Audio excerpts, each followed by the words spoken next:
Hi, everybody, and welcome back to Made by Marymount, the official Marymount Athletics podcast. This is episode 10, and today I'm joined by head women's basketball coach, Coach Margaret White. Today, Coach White and I discuss what it was like to grow up on campus, the traditions of the Marymount women's basketball team, and how she stays active in athletics outside of coaching basketball. With that, let's meet Coach White.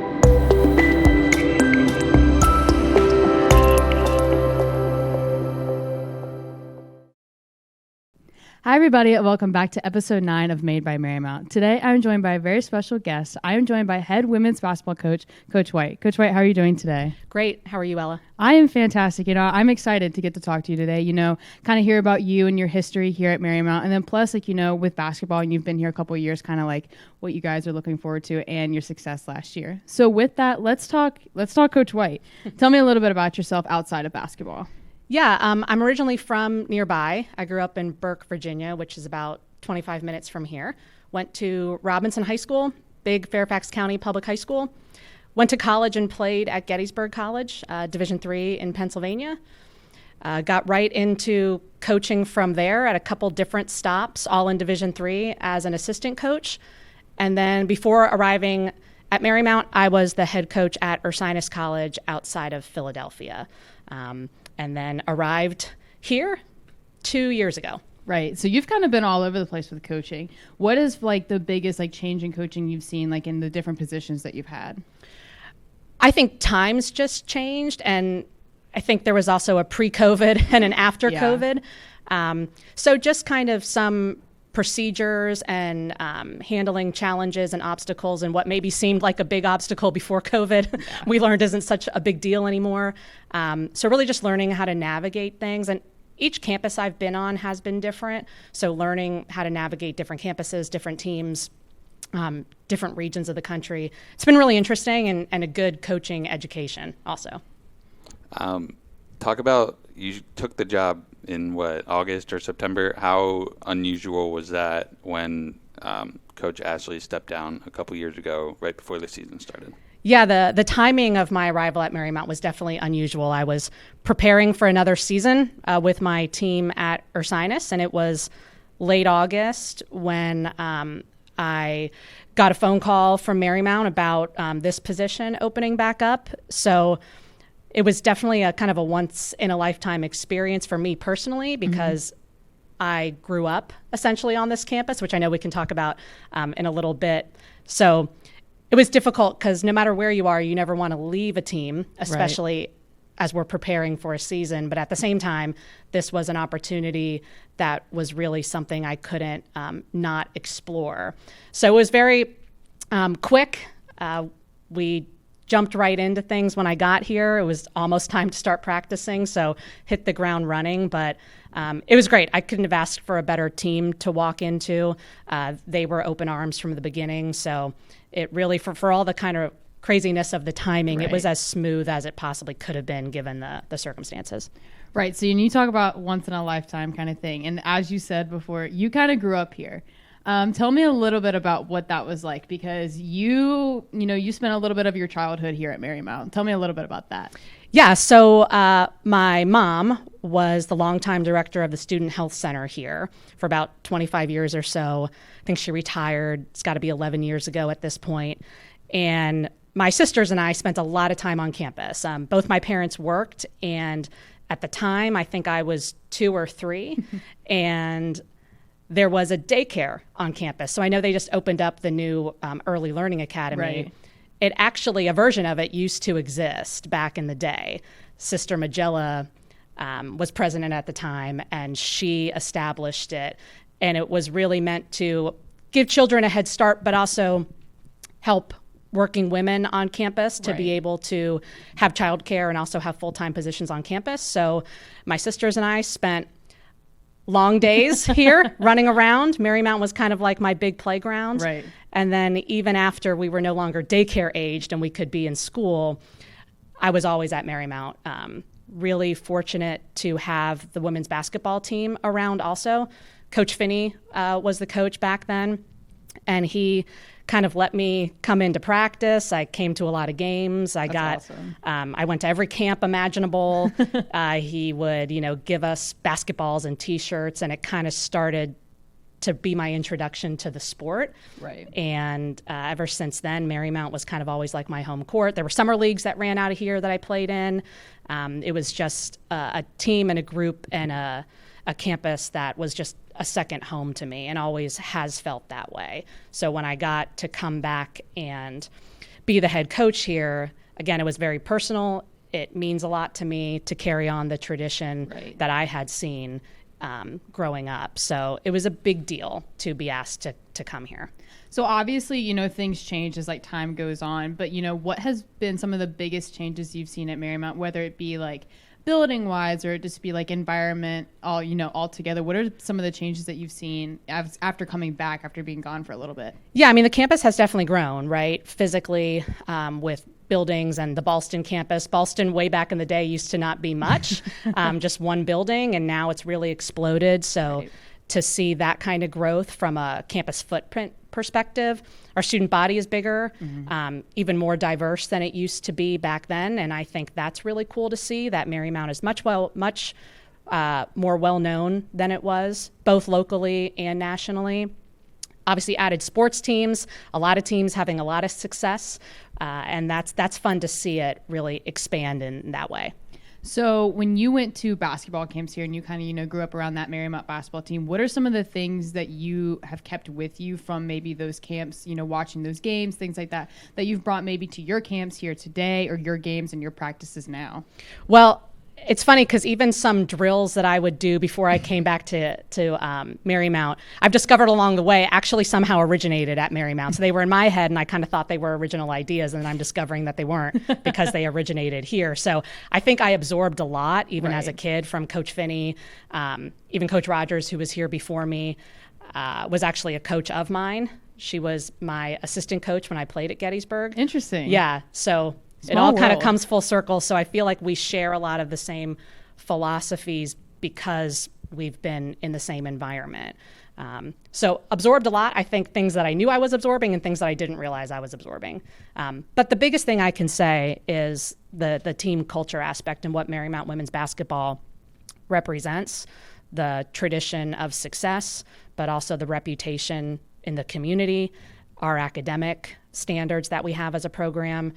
All of those things were in place well before I got here, and it's been really great to see us be able to continue those traditions.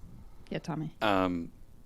So being a program, one of the longest programs here at Marymount, but only 3 head coaches now with you, how cool is that to know how small the group is? And I'm sure you're still in touch with both of them. Yeah, it's very cool.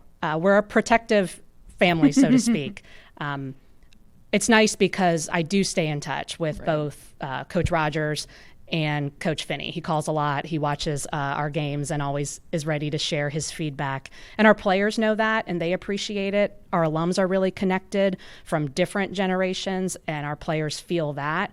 So we know it's bigger than just this team. We talk about the tradition, the history all the time. We talk about names, we talk about different years and what different teams did, and we talk about wanting to be one of those teams that will be talked about 20 years from now about what we did. So yeah, it's a really, really cool family-oriented culture to be a part of, whether you were a part of it 10 years ago, 20 years ago, or today. And that's really unique. I really hadn't experienced that anywhere else. That is really special because when you're in a sport and the group before you and the before you and the before you has such an impact that you're still talking about it is really special. Like that's how it was a lot of my club team is a lot of our alums would always come back. And I start to see it now because now I know the faces on my swim team that are coming back and returning. But like when you come back and like everybody's still supporting you, it reminds you of how close knit everything is. And I think that is really special. Yeah, it helps. Even on great days when there's a lot to celebrate, it's fun. And even on days that aren't so great, you have that support system behind you. And again, it's about being part of something bigger than just you, and to know that even our current players, when they graduate, they'll be a part of that. So you're in it for life when you're part of the Marymount women's basketball team. I love that. And so with, you guys and, your strong bond, you had a fantastic season last year, ended up winning the Atlantic East Conference Championship in what was your second year of coaching. Tell me, let's go through that experience, that game, kind of, the emotions and what you felt that day. It was really emotional. I think no matter what your record is, what your regular season standing was in the conference, what all the rankings say. You know this, it's really hard to win a championship. It's hard to perform that day. Especially, it all comes down to that. Yeah, especially with expectations. And that's why there's upsets. That's why they call it March Madness. So it was a close game. And, our team really was determined to get the job done. It wasn't the prettiest. I think it was even close down the stretch, and we had to really make some smart decisions in the last minute or two to hang on to the win. But when it happened, to see how our team celebrated was the coolest thing I've been a part of. I just kind of stood back and watched them as they, jumped on each other and, celebrated with their parents on the court. And that was so cool because basketball season is a marathon. There's always challenges. Every year there's something new that we didn't expect would happen.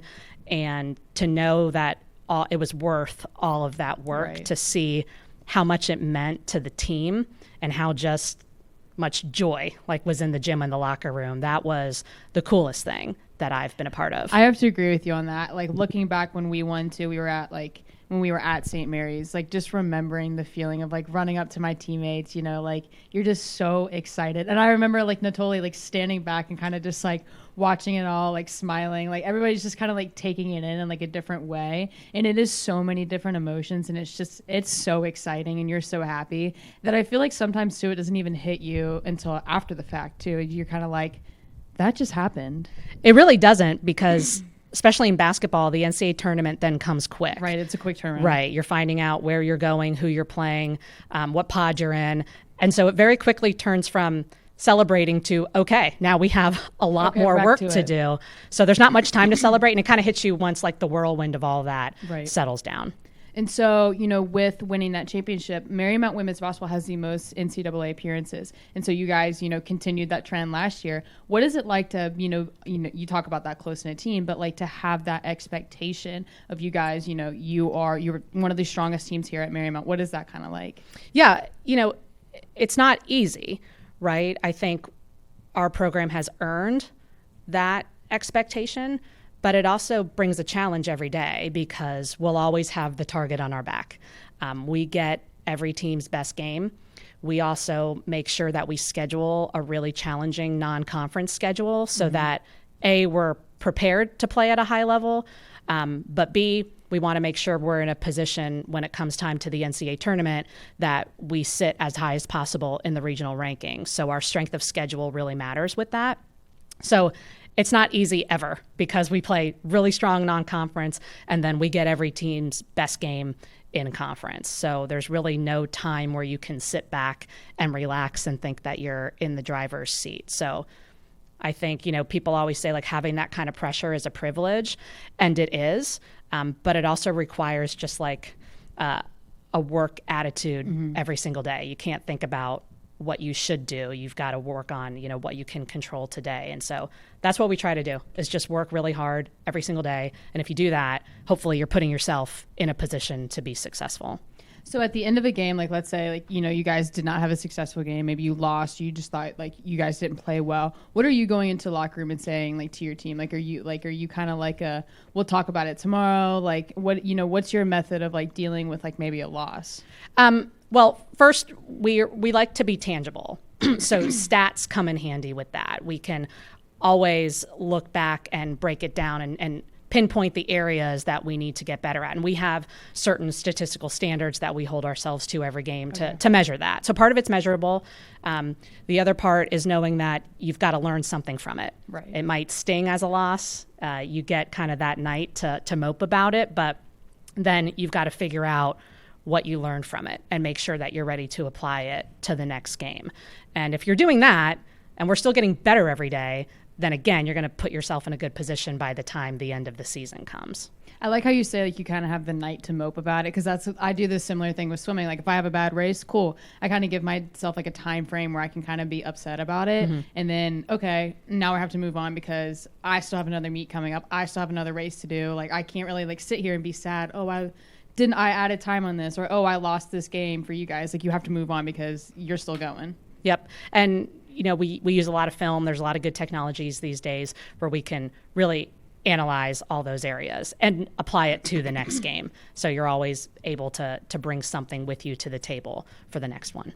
So outside of basketball, you, at least into my knowledge, there might be more, but they are the two things that I'm a part of, so I do know it. You help out with the St. Strong Leadership Academy and our Student Athletic Advisory Committee. Tell me a little bit about why those are something that, you help out with, something that you're interested and passionate about. So actually when I interviewed at Marymount, it was something I discussed with our administrators because I had done those things at my previous school and had some ideas. And I know Marymount didn't have a student athlete leadership program yet, and I had helped create it at my previous school. So I worked with Ryan a lot to brainstorm ideas and kind of show him what I had done before.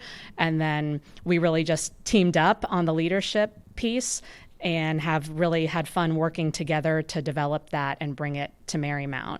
So it's fun because I like working with students like you who aren't necessarily basketball players and talking about other aspects of being a student athlete. And then it also helps me because the things we talk about, I can bring back to our team. So it's really fun. And Ryan really does a great job leading it. So I'm happy to be his sidekick for that. I know. And I think I literally told you and Ryan after our first meeting, like, it's something that I really enjoy too, because like you said, like, it's cool to be able to talk to athletes that aren't on my team that I don't normally like maybe have these kind of conversations with. Like, sure, y'all maybe talk to like, one of your players, but I'm not really talking about like leadership and like my individual practice and like what we do that like impacts me. And so I think it's really unique to be able to bring that on like a different level. Yeah. And it's so important. I think having the dedicated time and space for leaders or people who are striving to be leaders on their team, if you can just take little bits and pieces of every session and bring it back to your team, then every team's growing in some way. And we're doing it with kind of shared values and philosophies as leaders. And I think that makes Marymount better as a whole too, and bridges those gaps a little bit more between teams. So as we trail off here, I have a couple of last like little fun questions. So growing up at Marymount, what was one of the like standout memories that you had here? It can be like, maybe, I don't know, you climbed the tree out by Gerard. I don't know. I didn't do that. I do remember my sister and I, the nuns had a much bigger presence on campus back then, and my sister and I loved to get lunch in the dining hall. That was always a hit.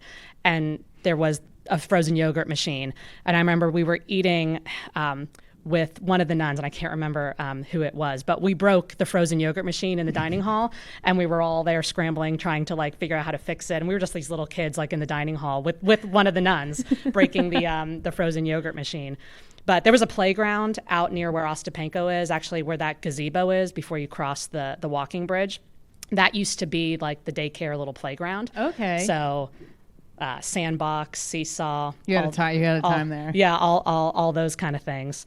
So there were a lot of good memories, and just again like being in the gym and meeting players, and camps were always a hit. So lots of good times here. So as a coach, do you have any game day superstitions? Not really superstitions. We're very like process oriented as a team. So our team does the same thing. Gotcha. Whether it's shoot around and how we do that shoot around and kind of the order of it, how we end the shoot around, things like that. So I'd say I'm up for any superstition our team has. Mm-hmm. I don't really have any personally myself. I do spend time before the game in the locker room just by myself. I don't watch like warm-ups that much or anything.